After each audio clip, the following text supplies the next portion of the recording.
The planet Zithra was not a place where humans liked to stay for long. The sky was always covered with thick, dark clouds, the air was heavy, and strange sounds came from the endless alien jungle.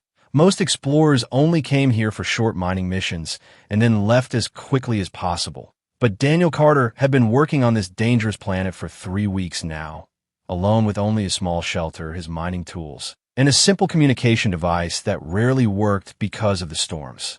In the atmosphere, Daniel was not a soldier. He was just a quiet human explorer who worked for a small space mining company. Every day he collected rare crystals from the rocky hills near the jungle.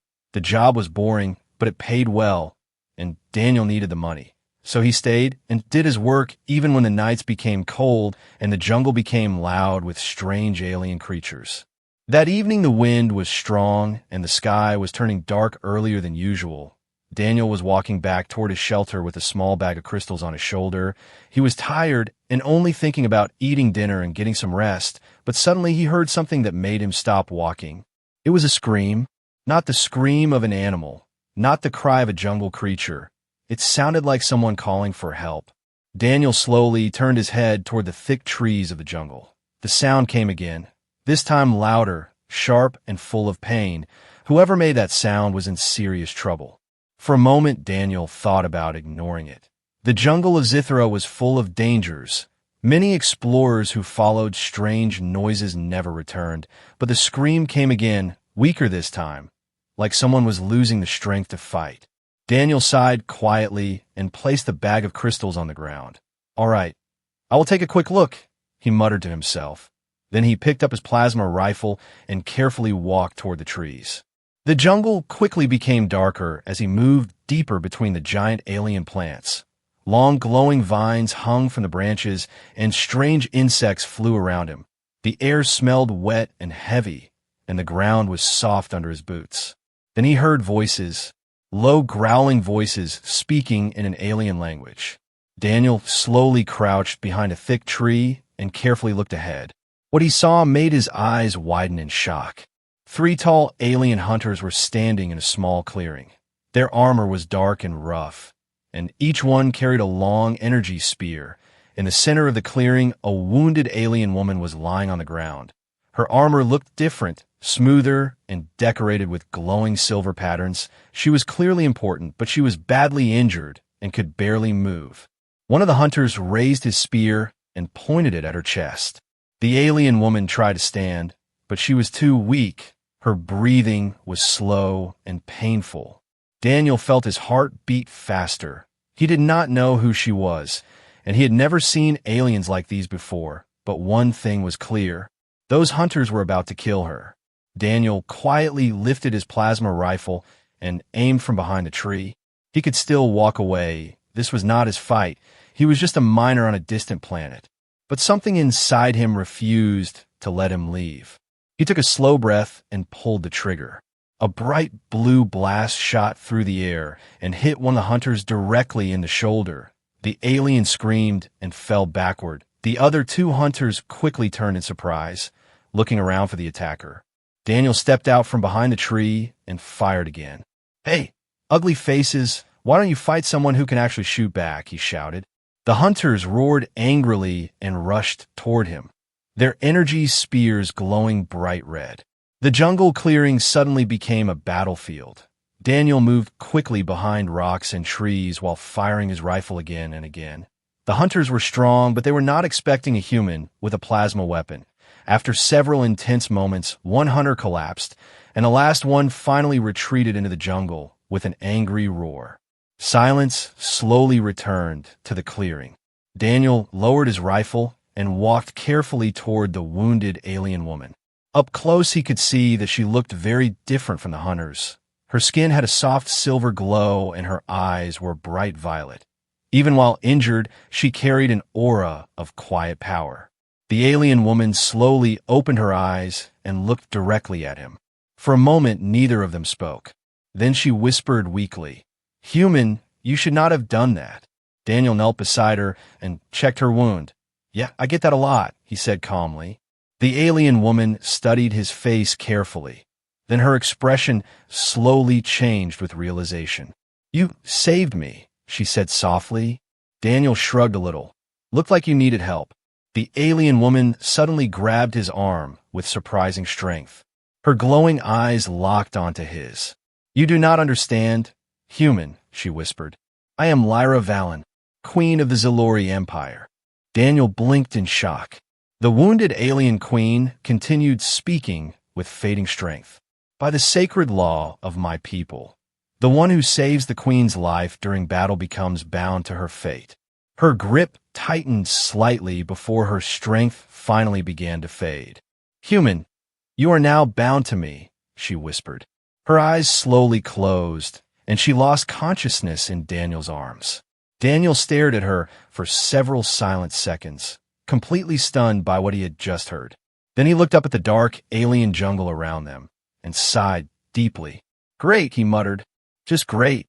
And if you want to see what happens next in this strange and dangerous story, make sure to gently support the journey by subscribing to the channel, because the adventure between a human explorer and an alien queen has only just begun. Daniel Carter carried the unconscious alien woman through the thick jungle with slow and careful steps. The storm above the planet was growing stronger, and flashes of blue lightning were lighting up the dark sky again and again. Every strange sound from the forest made him more nervous, because he knew the hunters who attacked her might still be somewhere nearby, watching and waiting. The alien woman was lighter than he expected, but her armor was cold and strangely smooth under his hands. Glowing lines on the surface of the armor were slowly fading in and out like a weak heartbeat. Daniel did not understand alien technology, but he could clearly see that she was badly injured and needed help quickly. So he pushed forward through the jungle until the dim light of his small research shelter finally appeared between the rocks ahead. His shelter was simple and small, just a metal cabin placed near a cliff wall where the jungle was thinner. Inside there were only a few machines, a medical scanner, a small bed, and stacks of mining equipment. It was never meant to hold royalty from another world, but Daniel gently placed the wounded alien woman on the bed and quickly activated the medical scanner. Soft blue light moved across her body while the machine tried to understand her biology. The screen filled with strange symbols and warning signals that Daniel could not fully read. But the most important message was clear. She was alive, barely. Daniel cleaned the deep wound on her side and placed a temporary healing patch over it.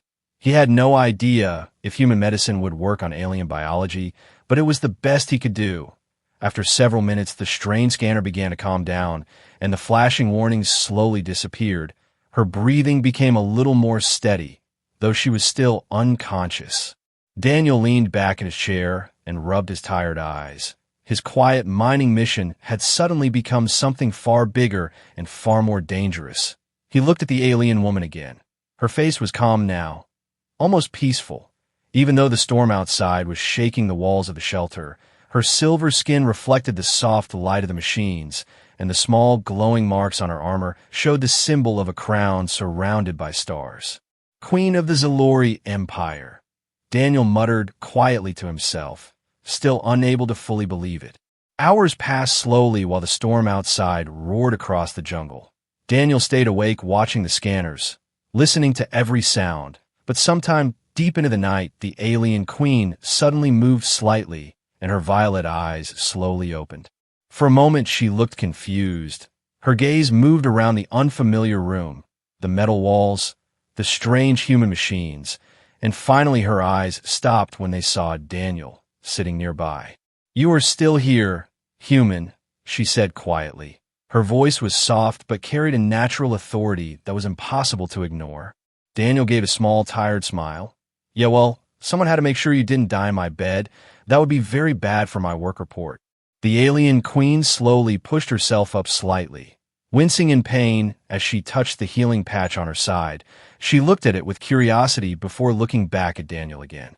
You treated my wounds, she said. Basic first aid, Daniel replied. Honestly, I had no idea if it would even work on you. The queen studied him carefully for several seconds, as if trying to understand the strange human sitting in front of her. Then she spoke again. Your name, she said. Daniel Carter, he answered. Human explorer, miner, accidental alien rescuer apparently. For the first time, a faint smile appeared on her face. "I am Lyra Valen, ruler of the Zalori Empire," she said calmly, "and you have placed yourself in great danger by saving me." Daniel crossed his arms slightly. "You mentioned something like that before you passed out, something about being bound to you or something like that." Lyra's expression became more serious as she nodded slowly. "In the ancient laws of the Zalori people, when someone saves the life of the queen during battle, a sacred life bond is formed," she explained. "This bond is recognized by our empire as a connection of fate." Daniel raised an eyebrow. "Okay, and what exactly does that mean for me?" Lyra looked directly into his eyes before answering. "It means that according to our laws, the one who saves the queen must become her life partner. The bond can only be completed through royal union." Daniel stared at her in silence for a long moment. Then he suddenly laughed in disbelief. "You're joking," he said, but Lyra did not laugh. Her face remained calm and serious. "I do not joke about sacred law," she said quietly. Daniel slowly realized she was completely serious and rubbed the back of his neck nervously. "Well, that sounds like a very interesting tradition, but I think there might be a small problem with that plan," he said. Before Lyra could respond, a sudden loud alarm sound filled the small shelter. Both of them instantly looked toward the radar screen on the wall. A red warning symbol was flashing rapidly. Daniel quickly walked to the screen, and his expression changed immediately. "What is it?" Lyra asked. Daniel pointed toward the display showing the sky above the planet. "There's a ship in orbit," he said slowly. Lyra's violet eyes narrowed as she forced herself to stand despite the pain in her side. When she looked at the radar signal, her face suddenly became cold and serious. "That is not a rescue ship," she said. Daniel turned toward her. "Then what is it?" Lyra looked toward the dark sky beyond the shelter walls. "It belongs to General Karthus," she said quietly, "the man who betrayed me." Daniel felt a chill run down his spine. And at that exact moment, deep inside the jungle outside, several glowing red lights slowly appeared between the trees. Alien hunters had found their trail. The red warning lights on Daniel's radar screen kept blinking again and again, each pulse sending a small wave of tension through the quiet shelter. Outside, the storm had begun to calm, but the jungle had become even more silent than before, and on a dangerous planet like Zithra, silence usually meant that something was hunting. Daniel stared at the radar display carefully. Several small signals were slowly moving through the forest toward the shelter. They were spreading out like a search team that already knew where their target might be. Lyra stood beside him, even though the wound in her side was still fresh. Her royal armor had lost much of its glow, but her presence still carried the quiet strength of a ruler who had survived many battles. Her violet eyes focused on the radar screen for a moment before she spoke in a calm but serious voice. "They have already begun the hunt," she said quietly. Daniel crossed his arms and leaned closer to the display. "How many of them?" he asked. "At least 6 ground hunters," Lyra answered after studying the signals carefully. "And if Karthus himself is commanding this operation, there will be many more landing soon." Daniel let out a slow breath. This was no longer just a strange rescue mission. This had turned into a survival situation against an alien military force. "Well then," he said, reaching for his plasma rifle on the table, "looks like your old friend to come and say hello." Lyra turned toward him, her expression serious. "They are not here to capture us," she said. "They are here to make sure I never leave this planet alive." Outside the shelter, the jungle leaves suddenly moved slightly as a dark shape passed between the glowing plants. Daniel quickly lowered the lights inside the cabin and moved quietly toward the small window near the door. Slowly, he looked outside. Through the dim blue light of the jungle, he could see them, tall figures moving carefully between the trees. The hunters had arrived. Their armor was darker than the ones he fought earlier, and their helmets had glowing red lenses that scanned the ground and the surrounding plants. Each hunter carried a long energy spear and a small device that hummed softly, probably tracking Lyra's royal armor signal. Daniel stepped back from the window and spoke in a low voice. "They're already here." Lyra closed her eyes for a brief moment, as if thinking quickly. Then she looked back at him. "We cannot stay here," she said. Daniel nodded immediately. Yeah, that part was obvious. He quickly began grabbing supplies from around the shelter: a portable scanner, extra energy cells for his rifle, a small survival pack, while Lyra slowly walked toward the door. Despite her injury, her movements were still controlled and strong. Daniel looked at her wound again with concern. "You sure you can move?" he asked. Lyra met his eyes calmly. "If I stay here, I will die. So, yes, I can move." Before Daniel could answer, a sudden sharp beam of red light flashed across the window. One of the hunters had spotted the shelter. A loud alien shout echoed through the jungle, and several red beams suddenly fired toward the metal walls. "Time to go," Daniel said quickly. He opened the back door of the shelter, and both of them rushed outside into the dark jungle behind the cliff. Strange glowing plants brushed against their legs as they ran deeper into the forest, while behind them, the hunters stormed the shelter. Energy blasts exploded against the metal cabin and sparks flew into the air, but Daniel and Lyra were already disappearing into the thick alien jungle. They ran for several minutes until the sounds of the shelter attack faded behind them. Daniel finally slowed his pace slightly and checked the scanner in his hand. "They're tracking us," he said. Lyra nodded. "They will not stop." The jungle around them became thicker as they moved forward. Giant trees with glowing blue bark rose high above them, and strange floating insects drifted through the air like small lights. But the beauty of the alien forest could not hide the danger surrounding them. Suddenly, Lyra stopped walking. Daniel looked back at her. "What is it?" he asked. Her expression looked strange now, almost confused. "I can feel something," she said slowly. Daniel raised an eyebrow. "Feel what?" Lyra placed a hand lightly over her chest, her glowing eyes narrowing slightly.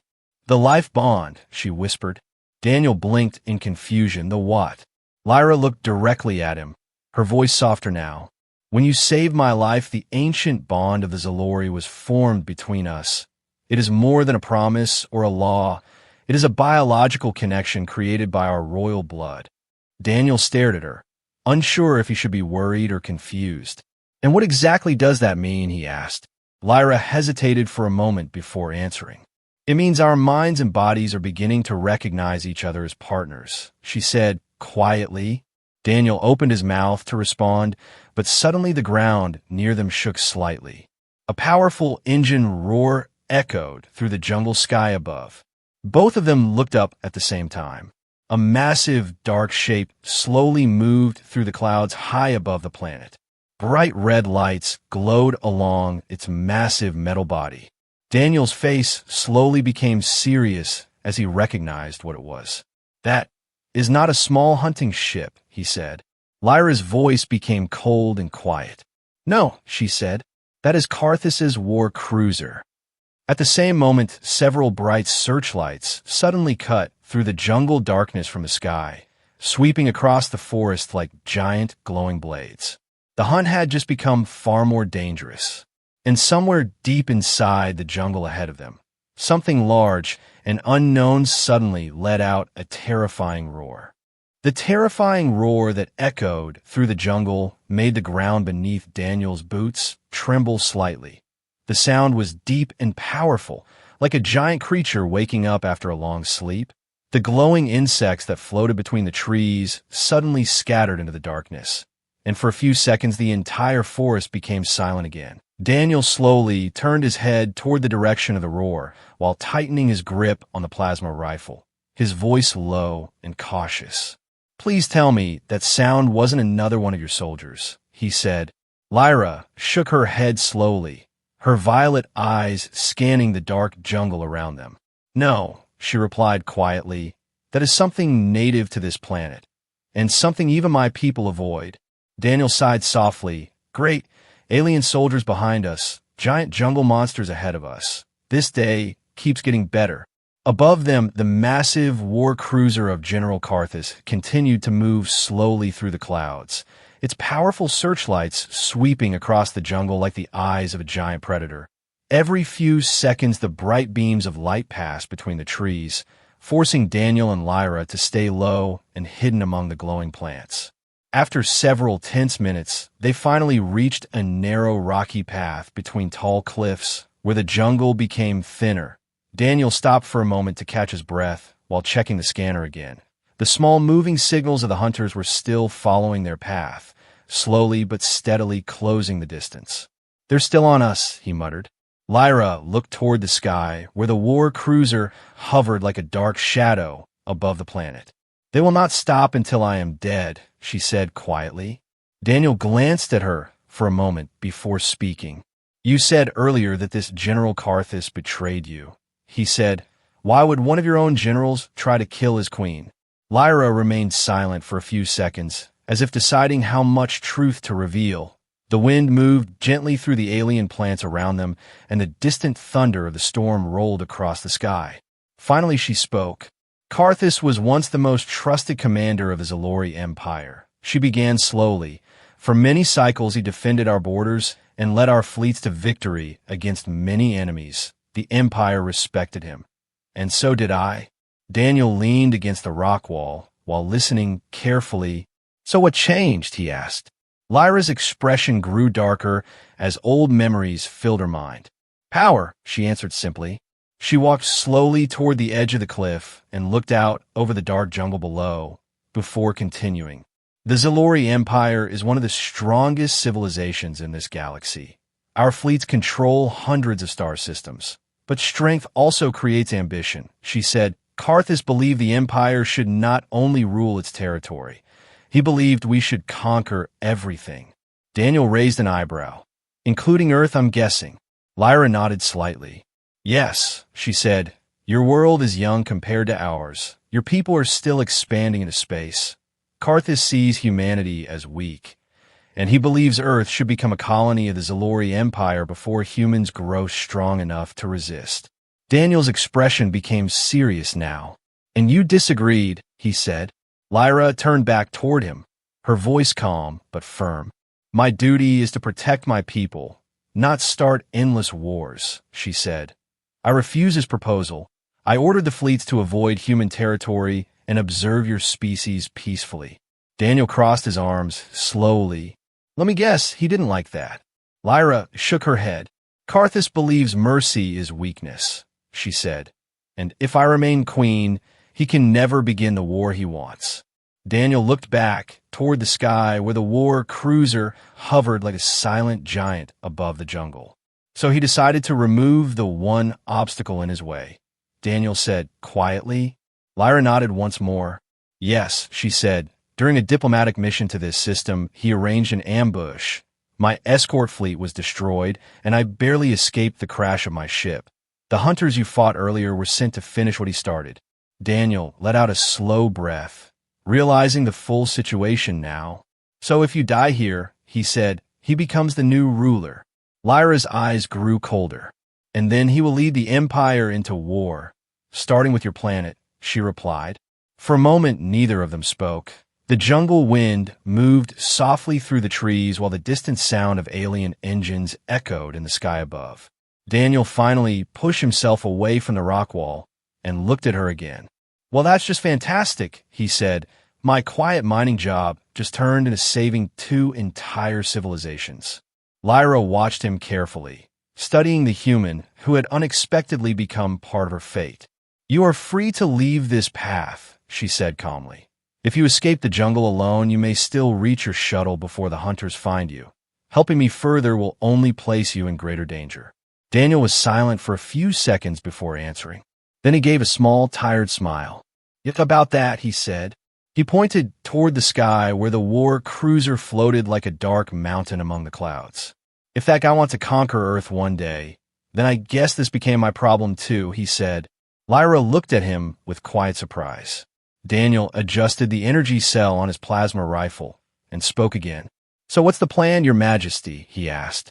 Lyra's eyes slowly brightened as if a new idea had formed. "There is an ancient communication tower several kilometers from here," she said, pointing toward the distant mountains rising above the jungle. "It was built long ago by a forgotten alien civilization, but its systems can still send signals across the stars." Daniel looked toward the mountains in the distance. "And you want to use it to call your fleet?" he said. Yes, Lyra replied. If I can send a royal command signal, the loyal Zalori fleets will come to this system and expose Karthus's betrayal before he can take the throne. Daniel nodded slowly. Sounds like a solid plan, he said. Then suddenly his scanner beeped loudly. Both of them instantly looked down at the screen. Several new signals had just appeared much closer than before. Daniel's voice became quiet. Slight problem, he said. Lyra leaned closer to the scanner, and her eyes narrowed. The hunters, she whispered. But before either of them could react, a bright red energy net suddenly fired from the darkness behind them and wrapped tightly around Daniel's body. He crashed to the ground instantly as the electric net locked around his arms and legs. Several armored alien soldiers stepped out from the shadows of the jungle, their weapons glowing in the darkness. Daniel struggled against the net, but it tightened painfully around him. Lyra's voice filled with shock. "Daniel," she shouted. A tall figure slowly walked forward from behind the soldiers, his dark armor far more advanced than the others. The alien removed his helmet slowly. His cold yellow eyes locked directly onto Lyra. "Your escape ends here, my queen," he said calmly. Lyra's face turned pale with anger and disbelief. "General, Karthus," she whispered. The traitor had arrived. Daniel hit the ground hard as the glowing red energy net tightened around his arms and legs. The electric threads pulsed with painful shocks every time he tried to move, forcing him to stay still. The jungle floor beneath him was cold and wet, and the sharp smell of alien plants filled the air. Several armored Zalori soldiers surrounded him instantly, their weapons pointed directly at his chest, their glowing helmets reflecting the faint blue light of the forest. Lyra stood a few steps away, frozen in place, her violet eyes filled with anger and disbelief as she stared at the tall figure walking slowly toward them. General Karthus moved with calm confidence. His dark armor was far more advanced than the armor worn by the hunters. Small red lights glowed along the surface of the suit, and a long energy blade rested at his side. His cold yellow eyes showed no surprise at seeing Lyra alive, only quiet satisfaction. "I must admit, Your Majesty," Karthus said in a smooth voice, "you have been more difficult to eliminate than I expected." Lyra's hands slowly tightened into fists, the pain in her side almost forgotten as anger burned through her. "You betrayed your empire," she said sharply. "You betrayed your queen." Karthus gave a soft laugh that echoed strangely in the quiet jungle. "I betrayed nothing," he replied calmly. "I simply chose a stronger future for our people, something you were too weak to do." Daniel tried to sit up slightly, but the energy net shocked him again, sending pain through his body. "Oh yeah, definitely the villain speech type," he muttered under his breath. Karthus glanced down at him with mild curiosity. "And this must be the human who interfered with my hunters," the general said, his voice filled with quiet contempt. "Such a fragile creature causing so much trouble." One of the soldiers lifted Daniel roughly to his knees while the net still held him tightly, forcing him to face the alien general. Karthus walked closer and studied Daniel's face like a scientist observing a strange animal. "So, this is humanity," he said slowly, "a young species barely capable of surviving outside its own system." Daniel forced a small grin despite the pain. "Nice to meet you too," he replied. Karthus ignored the sarcasm and turned back toward Lyra. "You see, my queen," he said calmly.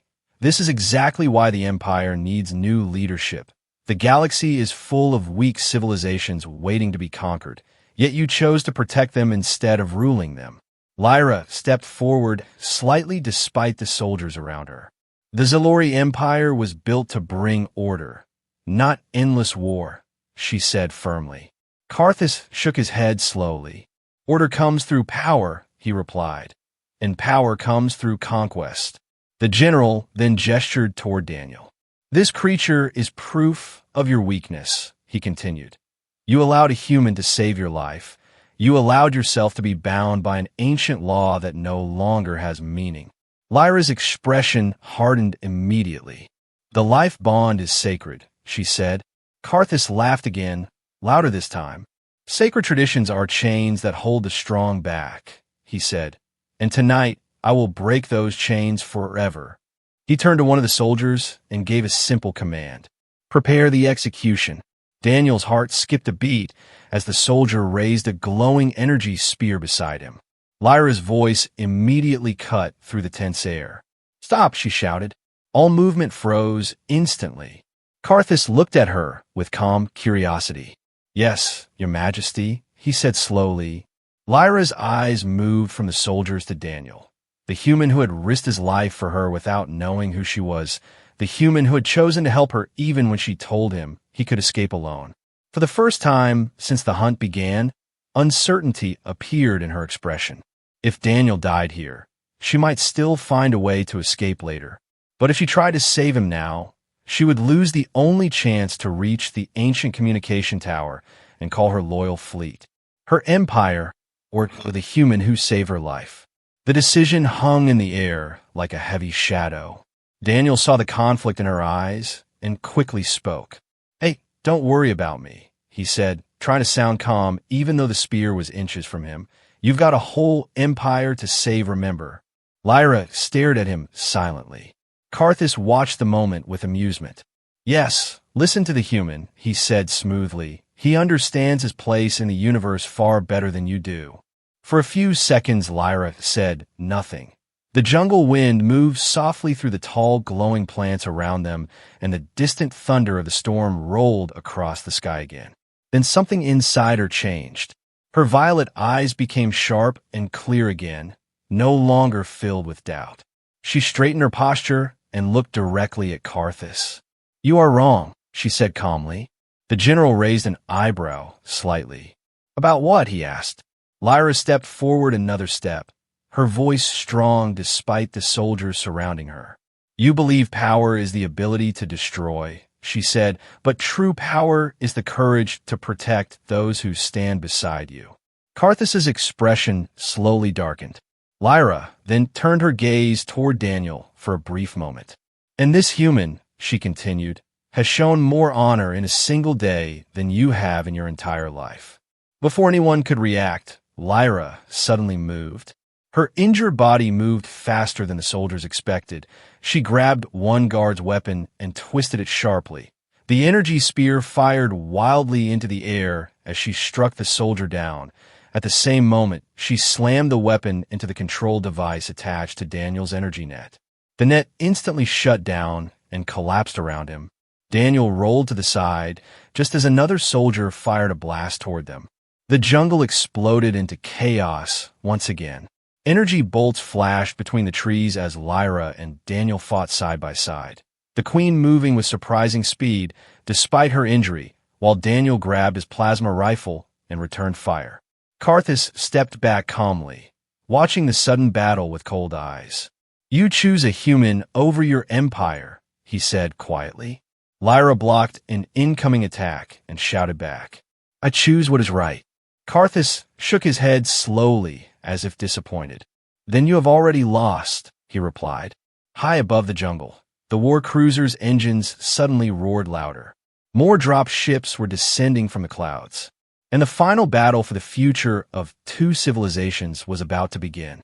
The jungle exploded with flashes of red and blue light as energy weapons fired in every direction. The quiet alien forest that once felt mysterious and calm had now become a battlefield. Daniel rolled behind a thick tree trunk as a blast of red plasma scorched the ground where he had been standing only seconds earlier.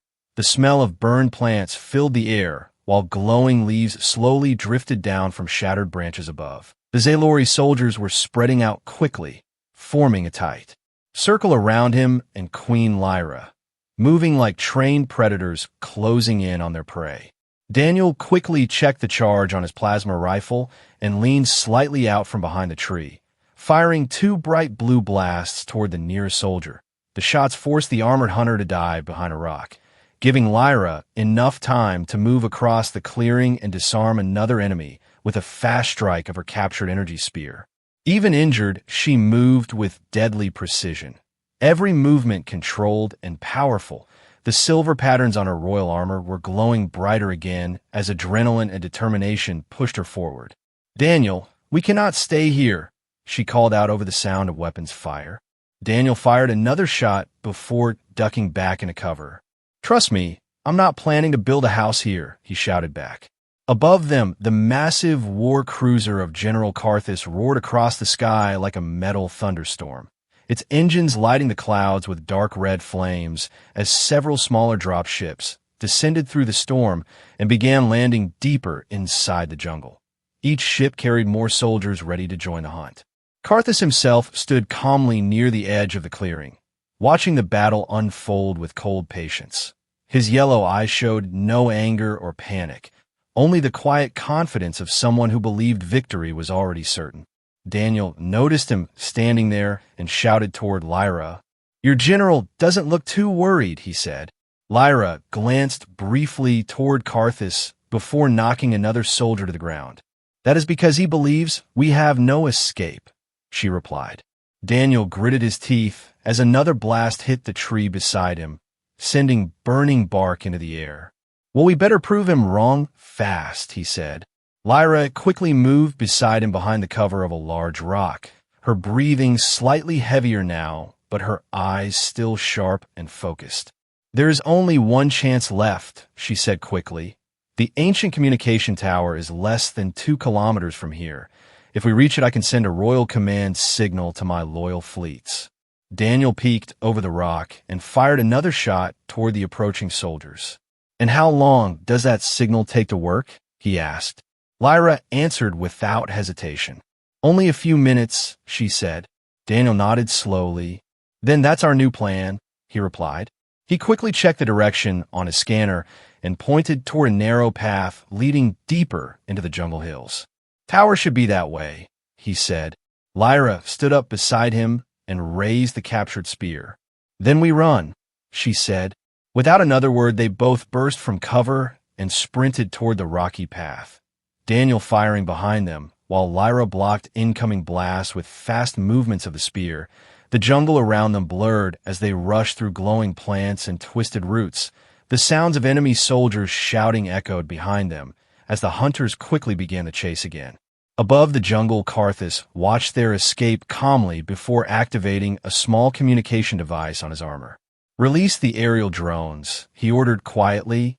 Within seconds, several small, flying machines launched from the war cruiser and began scanning the jungle from above, their red lights searching through the darkness for any sign of movement.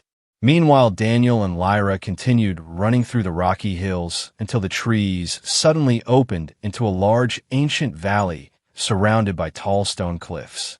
At the center of the valley stood a massive structure unlike anything Daniel had ever seen. The ancient communication tower rose high into the sky like a giant metal needle, covered with strange glowing symbols carved into its surface. Parts of the structure looked broken and old, but faint blue lights still pulsed slowly along its base, showing that some systems were still alive after thousands of years. Daniel stopped for a moment and stared up at the tower in amazement. "Well, that thing definitely looks important," he said. Lyra nodded while catching her breath.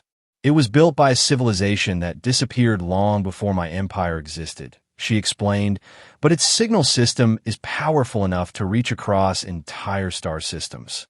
Daniel looked back toward the jungle behind them, where distant engine sounds were already approaching. "Then we better turn on fast," he said. They quickly ran toward the entrance of the tower. The large metal doors were partially open and covered with alien markings that glowed softly in the darkness. Inside the tower, the air felt colder and quieter. Ancient machines lined the circular walls, while a large control platform stood at the center of the room. Lyra stepped onto the platform and placed her hand on a glowing control panel. Strange alien symbols lit up instantly around her as the system recognized her royal genetic signature. "The tower is activating," she said. Daniel stood near the entrance with his rifle ready while watching the jungle outside. "Please tell me your fleet is nearby," he said. Lyra focused on the control system as streams of light moved across the ancient devices. "My loyal fleets patrol several nearby systems," she replied. Once the signal is sent, they will know the truth about Karthus's betrayal. Outside the tower, the sound of approaching engines suddenly grew louder. Daniel stepped outside, just in time to see several Zalori drop ships landing at the edge of the valley, while dozens of soldiers rushed toward the tower entrance. He turned back toward Lyra urgently. "You might want to speed up that message," he called. Lyra did not look away from the controls. "It is already transmitting," she said. Daniel raised his rifle and took position at the tower entrance. The wind blew strongly across the valley as enemy soldiers began climbing the rocky path toward him, their weapons glowing in the dim light. High above the clouds, the massive war cruiser suddenly changed direction and began descending toward the valley, its enormous shadow covering the ancient tower like a dark eclipse. Inside the control room, the signal beam from the tower shot high into the sky like a bright pillar of light. Daniel watched the approaching army and muttered quietly, "Well, let's hope your friends answer that call," because the battle for the Empire had only just begun. The ancient communication tower shook slightly as powerful winds rushed through the valley. The bright beam of light shooting from the top of the structure pierced the dark clouds above like a glowing spear, its signal racing across the stars, carrying the royal command of Queen Lyra to every loyal Zalori fleet in nearby systems. Inside the tower, Daniel Carter stood near the entrance with his plasma rifle ready, his eyes fixed on the rocky valley outside, where enemy soldiers were quickly moving closer, their armored figures spreading across the ground like shadows preparing to swallow the tower whole. Daniel fired another bright blast toward the advancing troops, forcing two soldiers to dive behind a broken stone pillar. Sparks of blue energy lit the valley for a brief moment before darkness returned again. The sound of engines roared overhead as General Karthus's massive war cruiser descended lower through the clouds, its enormous metal body casting a dark shadow across the tower and the surrounding cliffs. Inside the control chamber, Lyra stood still at the ancient console. Streams of glowing alien symbols continued to move across the old machines while the signal transmission completed its final sequence. Her eyes were calm now despite the chaos outside. She knew the signal had been sent, and now only one question remained. Would her loyal fleets reach the planet before Karthus destroyed everything? Daniel glanced back toward her while reloading his rifle. "Please tell me that signal worked," he called out. Lyra slowly stepped away from the console and looked toward the sky through the open roof of the tower. "It has reached them," she said quietly. "Now we must trust that loyalty still exists within the Empire." Before Daniel could respond, a massive explosion shook the ground outside. Part of the valley wall collapsed as one of the war cruiser's cannons fired a warning blast near the tower. Dust and broken rock filled the air, while dozens of enemy soldiers began rushing forward under the cover of the explosion. Daniel gritted his teeth and raised his rifle again. "Well, your general seems very motivated," he muttered. Outside the valley, General Karthus stood at the front of his advancing army, his dark armor reflecting the red light of the descending war cruiser above him, his cold yellow eyes focused entirely on the ancient tower. "She is trying to call for help," he said calmly to the soldiers beside him, "but no fleet will arrive in time." He raised his hand slightly and gave a simple order: "Destroy the tower." The soldiers began charging forward immediately, weapons glowing bright as they prepared to storm the entrance. Inside the tower, Daniel stepped forward into the doorway, planting his feet firmly on the metal floor as he aimed his rifle down the rocky path leading to the valley. "Well," he muttered quietly, "guess it's just us for now."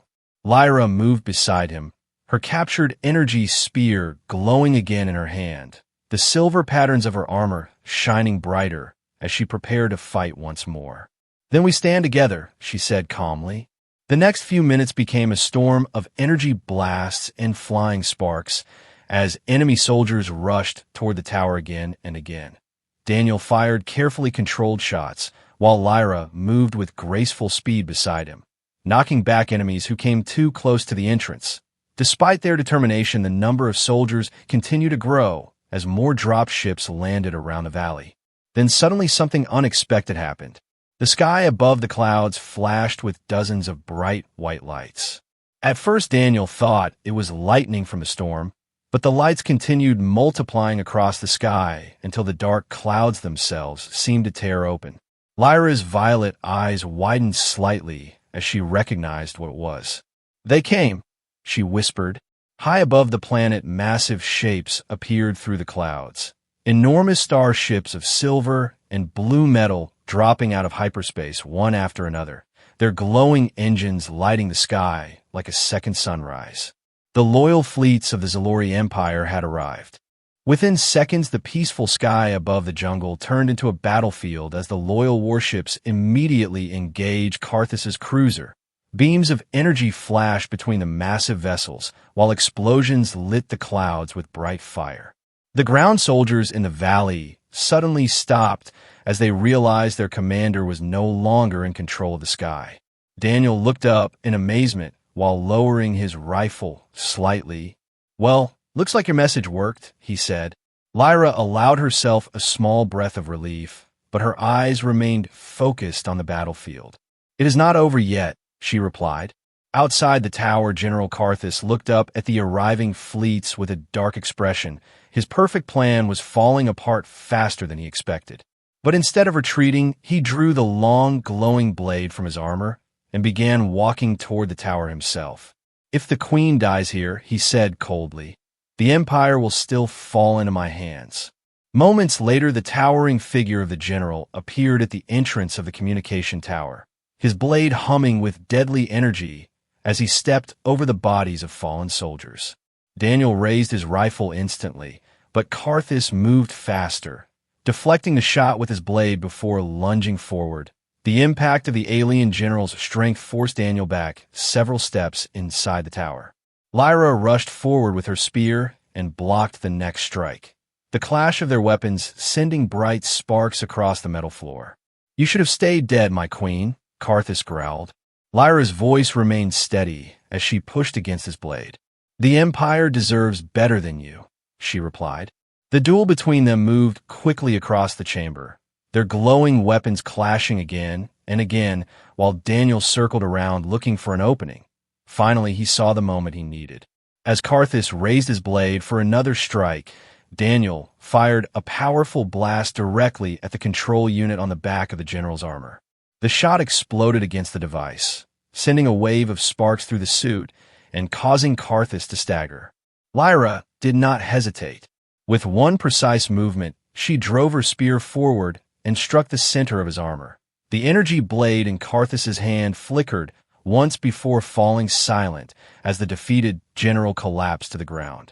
Silence slowly filled the tower again, while the distant battle of starships continued in the sky above. Daniel lowered his rifle and looked down at the fallen traitor. "Well, that problem seems solved," he said quietly. Hours later, the battle in orbit finally ended with the loyal fleets capturing Karthus's war cruiser.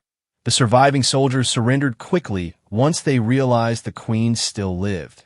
The Empire had been saved from the war that Karthus wanted to begin. Several days later, on the capital world of the Zalori Empire, thousands of citizens gathered inside the Grand Royal Hall as Queen Lyra officially returned to her throne. The shining city stretched far beyond the palace walls, while giant banners of silver and violet hung proudly above the crowd. Daniel Carter stood beside the Queen, wearing simple human clothing, still looking slightly uncomfortable in a room full of powerful alien nobles staring at him with curiosity.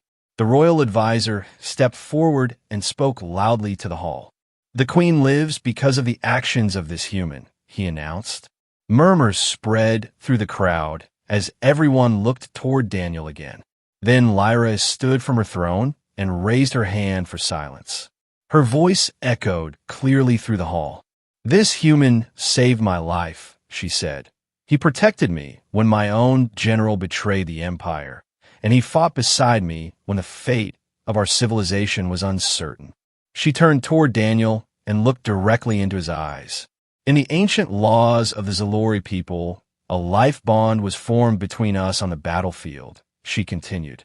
The entire hall grew quiet as the nobles realized what she was about to say. Lyra's voice remained calm, but powerful. "By the sacred law of our empire," she declared, "the one who saves the queen's life becomes bound to her destiny." She stepped closer to Daniel and spoke the words that would change both their lives forever. "You will be my husband, human." The royal hall erupted into shocked whispers and stunned silence at the same time. Daniel blinked in complete surprise while thousands of alien eyes stared at him. The quiet human explorer who once came to a distant planet to mine crystals had just become something far greater. The first human consort of an alien empire. And somewhere far across the galaxy, other civilizations were already beginning to hear the story. A story about the day a human saved an alien queen and changed the future of the stars.